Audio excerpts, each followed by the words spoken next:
Indo British advanced pain clinic నొప్పి మాయం surgery దూరం ఫర్ అపాయింట్మెంట్స్ 9155515563. అందరికీ నమస్కారం. నేను Swaroopa Potlapalli. Welcome to I dream.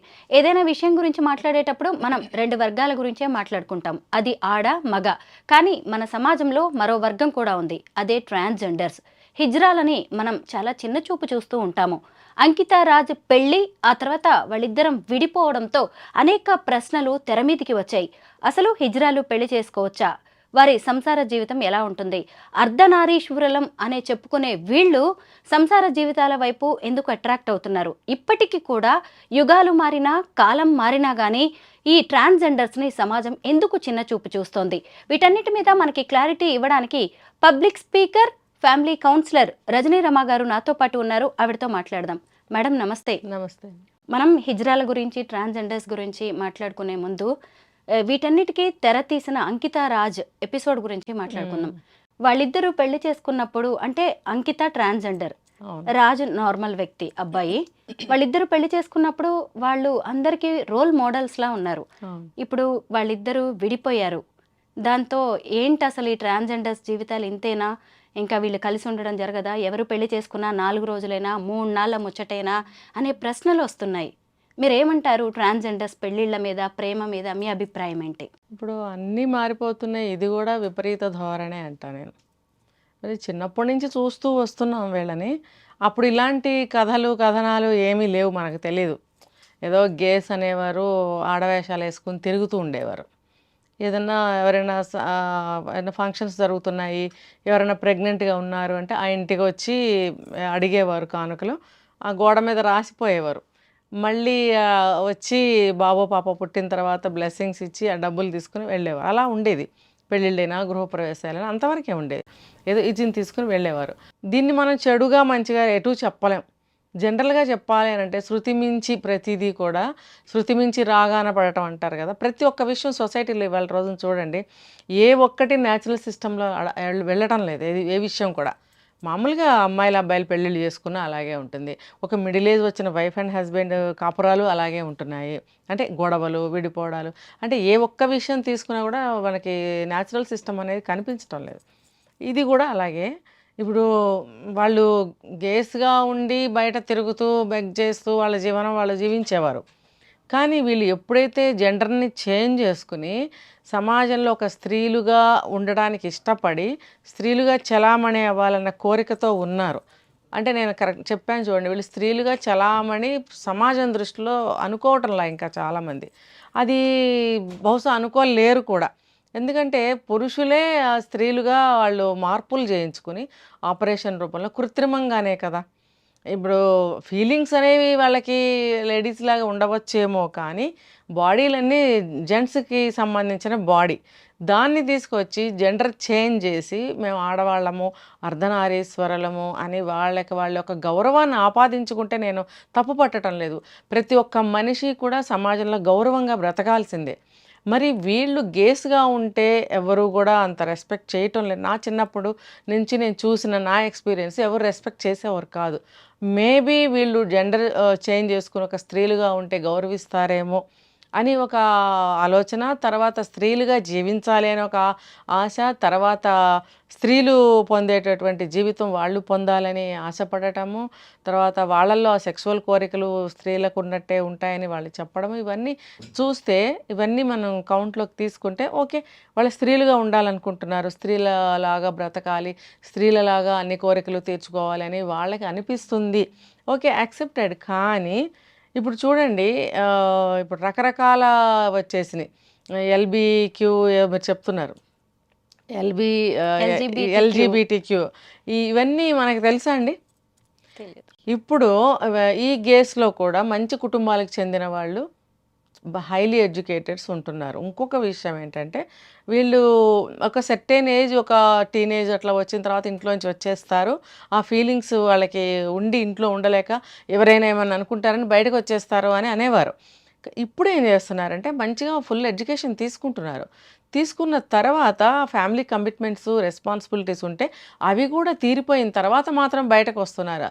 In the sense ఏంటంటే వాళ్ళకి ఒక మొత్తం ఫుల్ ఎడ్యుకేషన్ ఉంటుంది, ఫుల్ నాలెడ్జ్ ఉంటుంది. అంటే వరల్డ్ వైడ్ నాలెడ్జ్ని కూడా వాళ్ళు తీసుకుని ఉంటున్నారు వాళ్ళు. అంటే ఇప్పుడు చూడండి, మీకు సంబంధించిన విషయం గురించే మీరు వెతుకుతారు ఎక్కడైనా సరే. ఒక బుక్ కానివ్వండి, ఒక మూవీలో కానివ్వండి, ఎక్కడైనా కానీ, ఒక యూట్యూబ్ కానివ్వండి, ఎక్కడైనా కూడా మీకు సంబంధించిన దానికోసం మీరు వెతుకుతారు. అలాగే ఎవరికి సంబంధించిన ఇన్ఫర్మేషన్ కోసం వాళ్ళు అవి వెతుకుతుంటారు. అలాగే వీళ్ళు కూడా అవన్నీ వెతకడము, అంటే ఇంటర్నేషనల్ వైడ్గా అవన్నీ ఉంటాయి కదా, అక్కడ ఎలా చేస్తున్నారు, ఇక్కడ ఎలా చేస్తున్నారు, అక్కడ ఎలా ఉంటారు అనేటువంటి నాలెడ్జ్ కోసం వీళ్ళు అన్నీ తెలుసుకుంటారు. అఫ్కోర్స్ మనం కూడా తెలుసుకుంటాం అనుకోండి, కానీ వాళ్ళకు ఉపయోగం, మనకేం ఉపయోగం లేదు. జస్ట్ మనకి నాలెడ్జ్, వాళ్ళకి యూజ్ ఉంటుంది. ఎలా అంటే మీరు ఇందాక జెండర్స్, లెస్బియన్స్ అని, గేస్ అని, ఇక్కడ 5-6 రకాలు ఉన్నారు వీళ్ళు.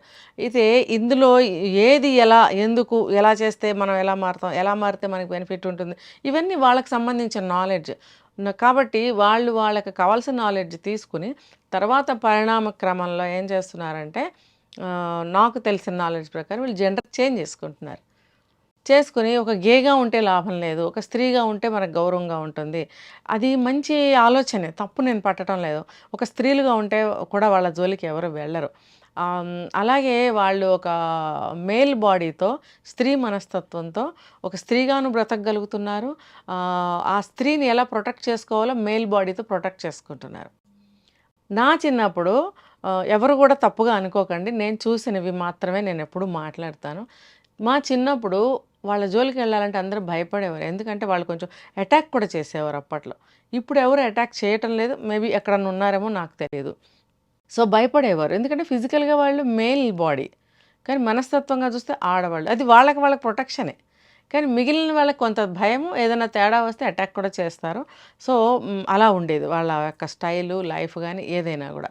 ఇప్పుడు వాళ్ళు ఇంకొక స్టెప్ ముందుకు వేసి చాలా అందంగా ఉంటున్నారు వాళ్ళు. చూడండి, ఇప్పుడు మనకి కూడా అబ్బాయిల్లో భలే అమ్మాయిలా ఉన్నవరా, భలే ఉన్నవరా అని మనం మెచ్చుకున్న సందర్భాలు, మనుషులు చాలామంది మనకు తగులుతారు చూడండి. అలా వాళ్ళల్లో కూడా చాలా అందంగా ఉండేవాళ్ళ అబ్బాయిలు ఉన్నారు. వాళ్ళు జెండర్ చేంజ్ చేసుకుంటే ఇంకా అచ్చం అమ్మాయిలానే ఉంటున్నారు. సో అలాంటి వాళ్ళని చూసి కొంతమంది అబ్బాయిలు ఏంటంటే వాళ్ళ అవసరానికి వెళ్ళడమే కానీ ఇంకొంచెం స్టెప్ తీసుకుని లవ్ చేయడము, ఇప్పుడు 1-2 సందర్భాల్లో పెళ్ళిళ్ళు అవన్నీ చూస్తున్నాం. ఇదంతా కూడా ఒక ఏమంటారంటే పరిణామం, మార్పులు అనమాట, స్టెప్ వైజ్గా. ఇప్పుడు అన్నీ ఎలా మారిపోతున్నాయి సమాజంలో, ప్రపంచంలో, ఇది కూడా ఇలా మార్పులు చెందుతూ వచ్చింది. ఎందుకంటే వాళ్ళు ఉన్న స్థితి నుంచి వాళ్ళు ఇంకొంచెం బెటర్ స్టేజ్కి వచ్చారు. వాళ్ళ సైడ్ నుంచి అది ఓకే, కానీ సమాజం తరఫు నుంచి కానీ, ఆ మగవాళ్ళ యొక్క జీవితాల తరఫు నుంచి కానీ మాట్లాడుకున్నట్టయితే అది టెంపరీ అవసరం, టెంపరీ ఏమంటారు బెనిఫిట్ అని మాత్రమే చెప్పుకోవాలి. ఇప్పుడు చూడండి, వాళ్ళే, నేను ఇంటర్వ్యూస్లో చూస్తూ ఉంటాను, వాళ్ళే ఒప్పుకుంటున్నారు ఈ విషయం. మాతో ఎవరు కూడా కడవరకు నడవరు, అవసరాలు తీర్చుకుంటారు, డబ్బుల కోసం వస్తారు. ఇప్పుడు వాళ్ళంతా కష్టపడి సంపాదిస్తున్నారండి వాళ్ళ జీవితం కోసం, వాళ్ళు బెటర్ లైఫ్ లీడ్ చేయటం కోసము. వాళ్ళు కూడా మంచిగా అపార్ట్మెంట్స్ తీసుకోవడము, కొంతమంది సొంత ఇళ్ళు కట్టుకోవడము, ఓకే మంచిదే. సమాజంలో వాళ్ళని బతకనిద్దాం, వాళ్ళు బ్రతకాలి. కానీ ఈ మగవాళ్ళు నీచంగా వాళ్ళ దగ్గరికి డబ్బుల కోసం వెళ్ళడం అనేది చాలా దరిద్రమైన విషయం. అసలు ఒక మగవాడు సంపాదించి కుటుంబాన్ని పోషించాలి అనే స్థితి నుంచి ఒక గేస్ దగ్గర, ట్రాన్స్జెండర్స్ దగ్గర డబ్బుల కోసం వాళ్ళని హింసపెట్టడము, ప్రేమ అని చెప్పి వాళ్ళ దగ్గరికి వెళ్ళి ఆ డబ్బుల్ని తీసుకోవడము, అంటే అది ఎలా ఉంటుందో చూద్దామని చెప్పి వాళ్ళ దగ్గర కూడా సెక్సువల్ ఎక్స్పీరియన్స్ తీసుకోవడము, ఇదంతా కూడా తప్పు అని చెప్తాను నేను. మీకు చేతనైతే వాళ్ళే మీ దగ్గరకు వచ్చి మా కోరికలు తీర్చండి, మేము మీ భార్యగా ఉండాలనుకుంటున్నాము, మేము నేను ప్రేమిస్తున్నామని ఎవరు చెప్పరండి అసలు.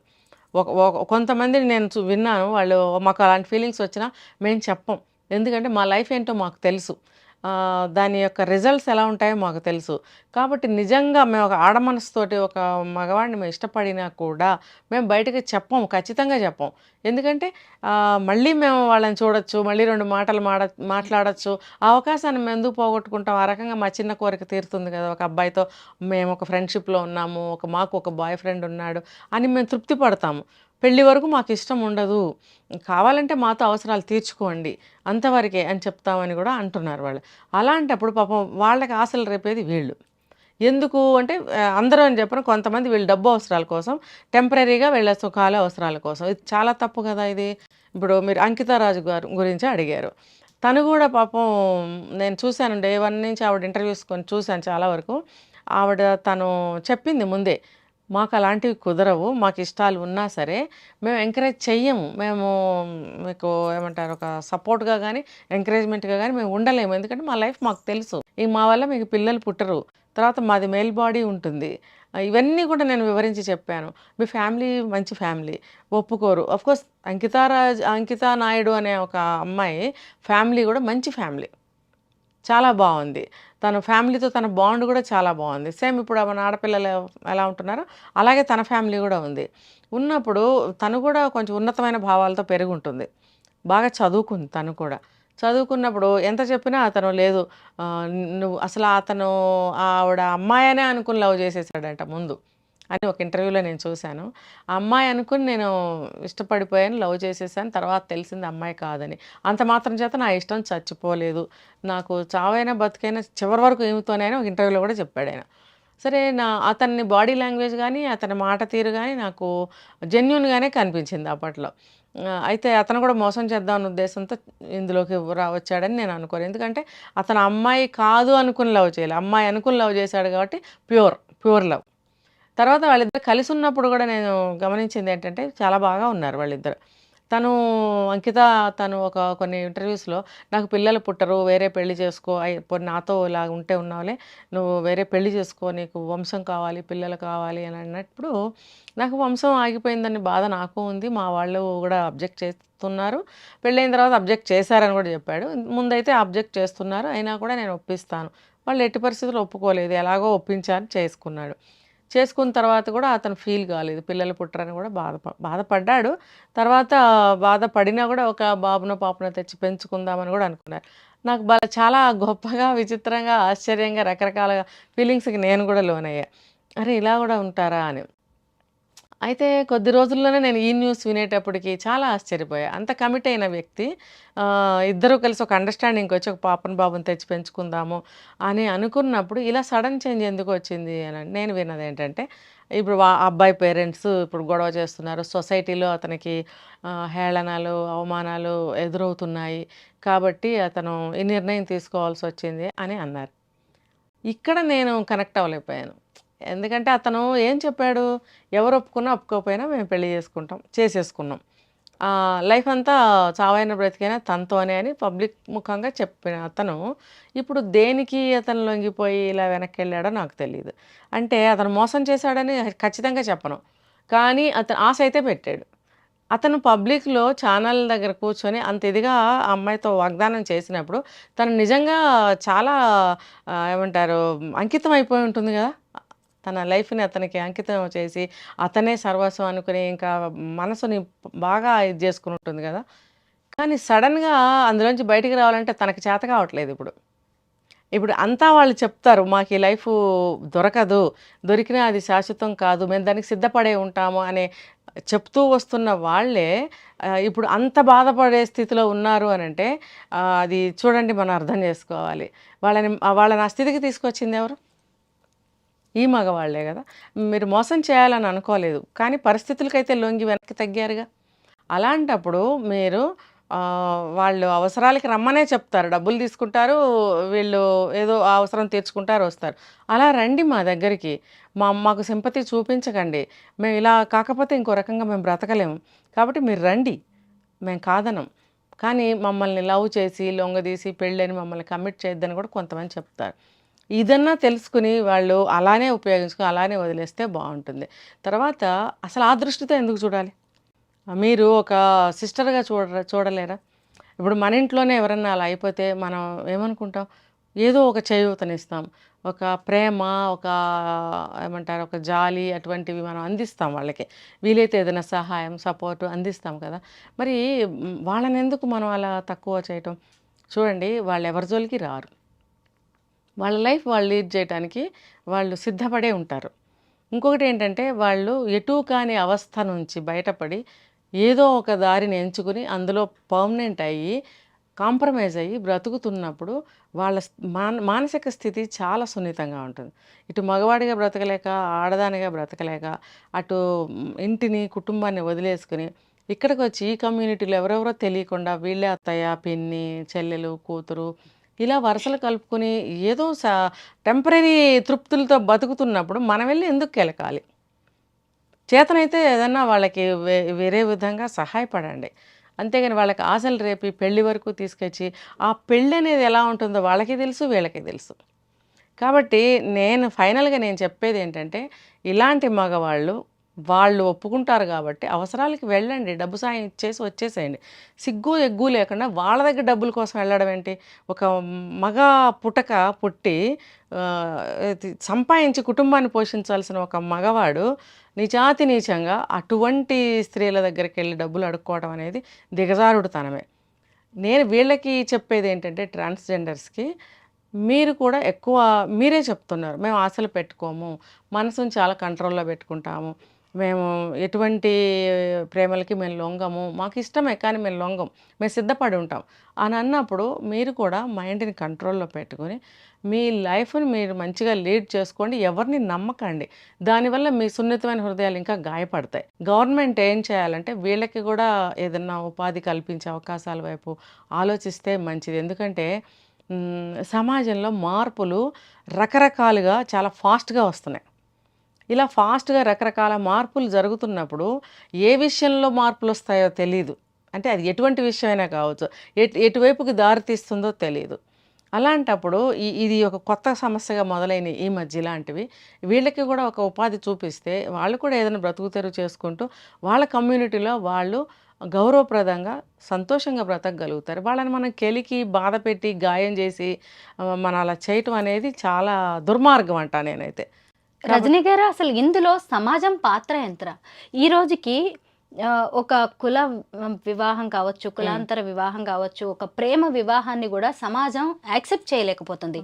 అలాంటిది ఇలాంటి వివాహాలని సమాజం ఒప్పుకుంటుందా? రాజు పెళ్లి చేసుకున్నాడు ఆమెని, కొన్నాళ్ళు బాగున్నారు, సంసార సుఖం ఉండదని తెలుసు, పిల్లలు ఉండరని తెలుసు, తర్వాత ఎలా ఉంటుందో భవిష్యత్ అనే భయాలు కూడా అతనికి ఉండొచ్చు, చేసుకున్నాడు.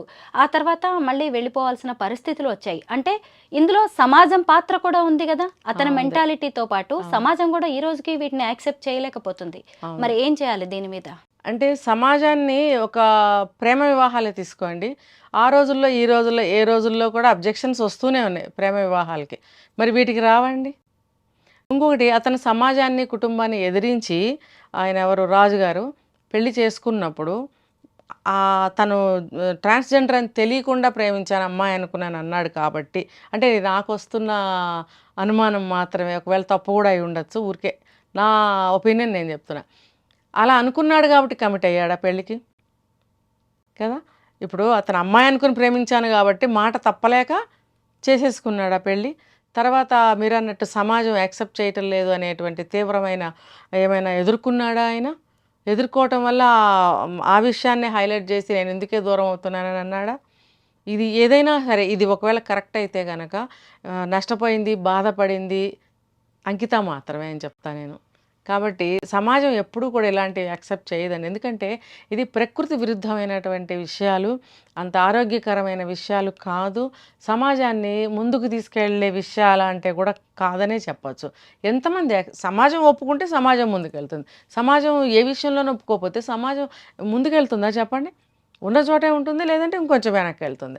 మరి అలాంటి సమాజం ఎలా ముందుకెళ్ళే ప్రసక్తే లేదు, ఒప్పుకునే ప్రసక్తే ఉండదు. కాబట్టి ఈ అబ్బాయిలందరూ కూడా, అబ్బాయిలనే కాదు ఏ ఏజ్ వాళ్ళైనా సరే వాళ్ళని ఆశ్రయిస్తున్నారు వెళ్ళి. అది చాలా నీచాతి నీచమైనటువంటి దారుణమైన విషయం. అది సిగ్గుపడాలి. చేతనైతే మీ అక్కో చెల్లో మీ పిన్నో అనుకుని ముసలి వయసులో ఉన్న వాళ్ళు కూడా ఉన్నారు, ఆ ట్రాన్స్జెండర్స్ కానీ గేస్ కానీ. వాళ్ళు మన అమ్మలో పిన్నులో చెల్లెళ్ళో అక్కలో అనుకుని మనకి చేతనైతే సాయం చేయండి. లేదు మీరు అటు వెళ్ళకండి. అసలు ఎవరు వెళ్ళమన్నారు? ఇప్పుడు నేను చూస్తూ ఉంటాను, అప్పుడప్పుడు దారిలో కనిపిస్తూ ఉంటారు. ఇప్పుడు వాళ్ళ అవసరం కోసం వాళ్ళు ఆ పని చేస్తారు, మీ అవసరం కోసం మీరు వెళ్తే మీరేమైనా డబ్బులు సాయం చేసి రండి, కానీ వాళ్ళ డబ్బులు తీసుకోవడం ఏంటి? ఇది నాకు జీర్ణం కావట్లే ఈ క్వశ్చన్ అనేది. వాళ్ళ దగ్గర డబ్బులు తీసుకోవడం ఏంటి? వాళ్ళు ఏమైనా ఆస్తిపరులా? విపరీతంగా 2 చేతుల లక్షలు సంపాదిస్తున్నారా? లేకపోతే నీకేమన్నా ఒప్పుకున్నారా? నిన్ను మేము పోషిస్తాం, మేము డబ్బులు ఇస్తామని ఒప్పుకున్నారా? పాపం పిచ్చివాళ్ళు వీళ్ళు కూడా ఏంటంటే అలా డబ్బులు ఎదురిస్తే వీళ్ళకి కూడా వాళ్ళు ఉపయోగపడతారు, లేకపోతే మాతో కొంతకాలం లవ్లో ఉంటారు, మాకు ఒక బాయ్ ఫ్రెండ్ ఉన్నాడని చెప్పుకోవచ్చు అన్న హ్యాపీనెస్ కోసం అలా డబ్బులు ఇస్తారా అనేది నాకు ఒక అనుమానం. దయచేసి మీరు కూడా డబ్బులు ఇవ్వకండి. మీ అవసరాల కోసం మీరు డబ్బు సంపాదించుకోవడం కోసం వెళ్తామని మీరు అంటున్నప్పుడు అది మాత్రమే చేసుకుని డబ్బులు మీ దగ్గర పెట్టుకోండి. మీరెందుకు వాళ్ళకి డబ్బులు ఇస్తారు? చూడండి, ఏ మనుషులైనా సరే, చెడ్డవాళ్ళైనా మంచివాళ్ళైనా, అమ్మాయిలైనా అబ్బాయిలైనా మీరైనా ఎవరైనా సరే బ్రతకాల్సిందే. మన అవసరాల కోసం మన మన మన లైన్లో, మన జీవన విధానంలో మనము ధర్మబద్ధంగా నడుద్దాం. నడిచినప్పుడు మీ వంతు మీరు పాటించండి, సమాజం వంతు సమాజం కూడా పాటించాలని నేను ఈ కెమెరా ముఖంగా చెప్తున్నాను. చూడండి, ఎవరు ఉండే ప్లేసుల్లో వాళ్ళు ఉంటే ఏ సమస్యలు రావు, వచ్చినా అంత హైలైట్ అవ్వవు. ఏదైనా మనం కొంచెం కొంచెం క్రియేట్ చేసుకుంటూ ముందుకెళ్ళే కొద్దీ సమస్యలు ఇంకొంచెం హార్డ్ అవుతాయి. రజనీ గారు, ఈ ట్రాన్స్జెండర్స్ విషయంలో మనం తల్లిదండ్రుల గురించి ఖచ్చితంగా మనం మాట్లాడుకోవాల్సిందే. ఏ ఇంట్లోనైనా ఓ కూతురు కొడుకు అని మాట్లాడుకుంటాం కదా, ఆ పిల్లలు ట్రాన్స్జెండర్స్గా మారతామో, ట్రాన్స్ విమెన్గా కావచ్చు, ట్రాన్స్ మెన్గా మారతామో అన్నప్పుడు ఏ తల్లిదండ్రులు ఏ కుటుంబము ఒప్పుకోలేదు కదా. దాంతో వాళ్ళు పాపం పారిపోయి ఎవరెవరినో కన్సల్ట్ చేసి ఎలాగో డబ్బులు సంపాదించుకొని అసలు కనీసం వాళ్ళు ఏళ్ల తరబడి ఆ సర్జరీలు చేయించుకోవాలి. లక్షల్లో కనీసం 10 లక్షలు లేకుండా కూడా ఈరోజు ఆ సర్జరీ అవ్వట్లేదు. పైగా వాళ్ళకంటూ కమ్యూనిటీ, మళ్ళీ ఆ తర్వాత చేసిన అప్పులు తీర్చడానికో లేదంటే లైవ్లీహుడ్ కోసమో వాళ్ళు చీకటి వ్యాపారాలు చేయడం, దాడులకు గురవడం, హత్యలకు గురవడం లాంటివి ఇవన్నీ జరుగుతున్నాయి. అదే పేరెంటల్ సపోర్ట్ ఉండుంటే ఇలాంటివి ఎంతో కొంత వాళ్ళకి న్యాయం జరుగుతుంది కదా. తల్లిదండ్రులు ఏం ఆలోచించాలి ఇలాంటి వాళ్ళ విషయంలో? ఖచ్చితంగానండి. మీరు కన్న బిడ్డే కదా, అన్ని సంవత్సరాలు వచ్చే వరకు మీ దగ్గర ఉన్నాడు. మీరు మీ చేత్తో అన్ని చదివించారు, భోజనం పెట్టారు, తినిపించారు, కన్నా అయ్యా అని లాలించారు, ముద్దు చేసి పెంచారు. ఇది అని తెలియగానే మీరు ఎందుకు? కొంతమంది ఇంట్లో నుంచి గెంటేసిన వాళ్ళు ఉన్నారంట. మా ఇంట్లో నుంచి గెంటేశారని చెప్పిన వాళ్ళు విన్నాను నేను. అలా గెంటేయడం ఏంటి? మీ సంతానమే కదా, మీరు కంటేనే కదా ఏ జాతి అయినా పుట్టేది, ఆడైనా మగైనా అదైనా. మరి అలాంటప్పుడు మీరు మీ ఇంట్లోనే ఉంచుకోవడానికి ప్రయత్నించండి. చూడండి, మీరు బయటకు పంపించడం వల్ల నా ఒపీనియన్, నా అనాలిసిస్ ప్రకారం మీరు బయటకు పంపించడం వల్ల ఆడ మగ కాని స్థితిలో ఉండలేక వాళ్ళు జెండర్ చేంజ్ చేసుకుని ఈ స్త్రీగా బ్రతకడం, ఆ బ్రతకడం కోసం ఈ దారులు ఎంచుకోవడం అనేది జరుగుతుంది. వీళ్ళు ఒక విషయం మిస్ అవుతున్నారేమో అనుకుంటున్నా పేరెంట్స్. మీరు అతన్ని అలాగే ఉండనివ్వండి.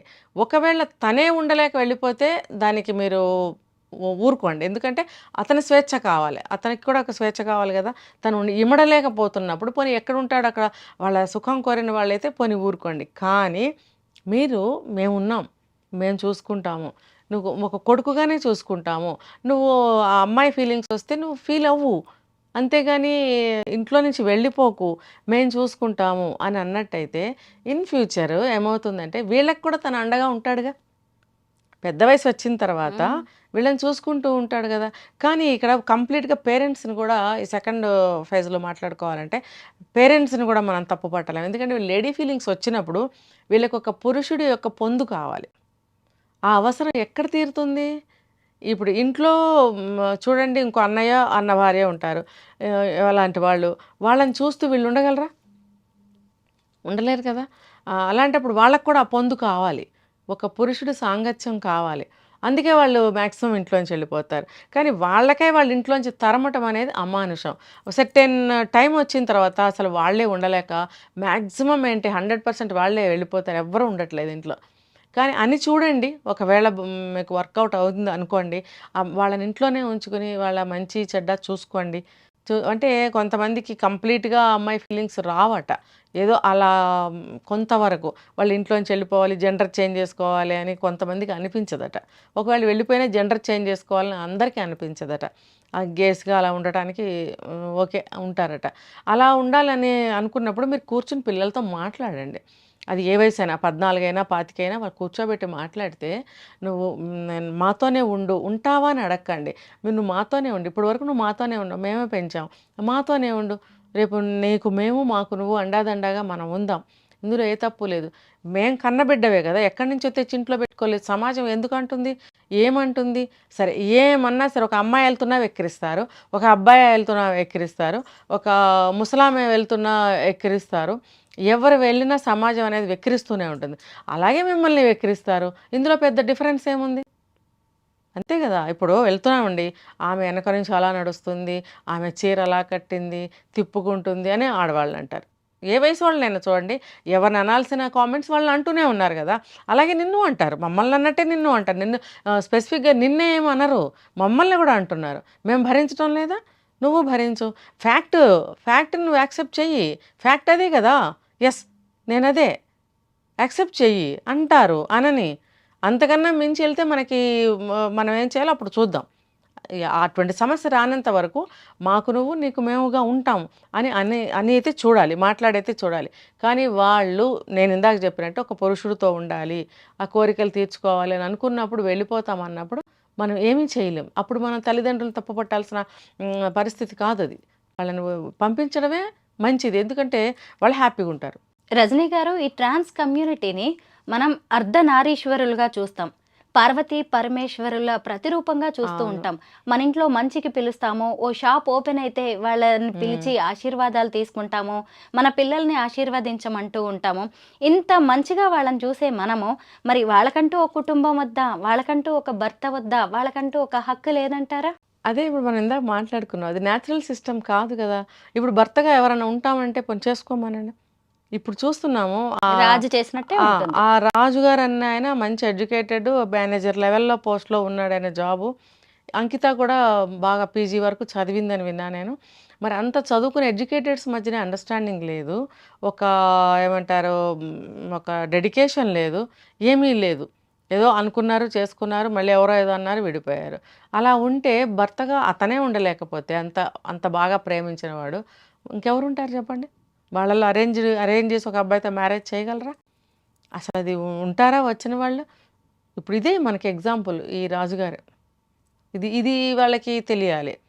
ఇప్పుడు ఇతను చేసిన పని వాళ్ళందరికీ ఒక పెద్ద ఈ రకంగా ఆయన ఒక రోల్ మోడల్ అనుకోవాలి. అవును, అంతే కదా. జాగ్రత్త అంత పడ్డానికి జెంటిల్మెనే, అంత రియల్ ప్యూర్ లవ్ చేసిన ఆయనే సమాజానికో లేకపోతే ఇంకో దానికో లొంగిపోయాడు, వీక్నెసెస్కి లొంగిపోయినప్పుడు మామూలు ఒక ఆర్డినరీ మ్యాన్ వెళ్ళి భర్తగా పెళ్లి చేసుకుని ఉంటాడా? అది జరిగేదేనా? వాళ్ళు అర్థం చేసుకుని ఆలోచించుకోవాల్సిన విషయం అది. వాళ్ళకి కుటుంబం కావాలా కావద్దా అని అంటే కావాలి. వాళ్ళందరూ కలిసే ఉంటున్నారుగా, వాళ్ళకి అదొక హ్యాపీనెస్ ఉంటుందంట వాళ్ళల్లో. ఏది ఏమైనా సరే మేమందరం కలిసి ఉంటే బాగుంది, కష్టం వచ్చినా సుఖం వచ్చినా వృద్ధులు ఉంటారట, వాళ్ళని కూడా వీళ్ళు చూస్తారంట. మరి అంత మంచి బాండ్ ఒక కుటుంబంలాగా ఉంటున్నప్పుడు, అదే కుటుంబం కదా. ఇంకా మీరు అందులో సాటిస్ఫై అవుతున్నప్పుడు మీరు అలా ఉండటమే మీకు సేఫ్టీ. అంటే నేను నిర్ణయించటం లేదు, వాళ్ళు అన్న దాని ప్రకారం నా ఒపీనియన్ కూడా కలిపి చెప్తున్నాను. అప్పుడు అలాగే ఈ రాజుగారు అనే ఆయన కూడా అలా చేయటం వల్ల అందరికీ అర్థమైంది కాబట్టి అదొకటి గుర్తుపెట్టుకొని మనం నడుచుకుంటే కూడా బాగుంటుంది. థ్యాంక్ యూ రజనీ గారు, చాలా మంచి విషయాలు చెప్పారు. ట్రాన్స్ కమ్యూనిటీకి కావచ్చు, సొసైటీకి చాలా మంచి గైడెన్స్ ఇచ్చారు. Thank you so much.